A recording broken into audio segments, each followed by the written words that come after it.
గమనించాల్సిన పాయింట్ ఏమిటంటే YCP party విశ్వసనీయత కోల్పోయింది. 5 సంవత్సరాలే అధికారంలో ఉన్నారు. కానీ 5 సంవత్సరాలలో రాజశేఖర రెడ్డి గారు ఎంత మంచి పేరు సంపాదించుకున్నారో ముఖ్యమంత్రిగా, 5 సంవత్సరాల్లో జగన్మోహన్ రెడ్డి గారు అంత చెడ్డ పేరు సంపాదించుకున్నారు.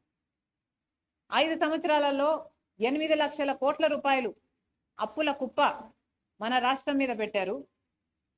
రైతులకి ప్రతి సంవత్సరం 3,000 కోట్ల రూపాయలు ఇస్తామని ధర స్థిరీకరణకు మోసం చేశారు.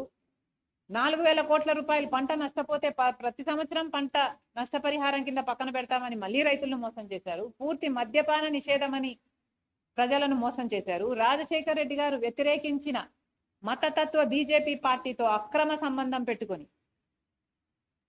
ప్రత్యేక హోదాను సైతం తాకట్టు పెట్టారు. ఇలా 1 కాదు 2 కాదు, రిషికొండను పూర్తిగా గొరిగేసి ప్యాలెస్లు కట్టుకున్నారు. ఏమంటే వాళ్ళ బాత్రూములకు కూడా వ్యూ కావాలట.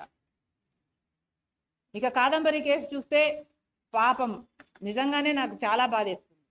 40 రోజులు ఆయన జైల్లో పెట్టారు.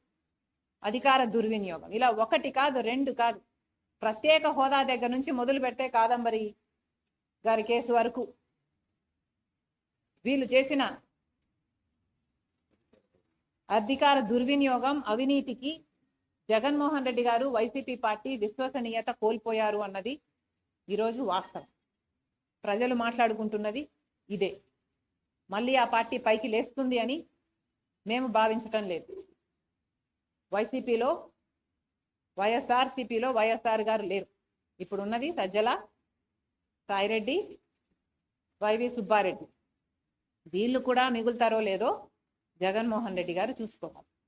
ఫైనల్గా చెప్పాలనుకున్నది ఏమిటంటే వైసీపీలో ఎవరు మిగలరు.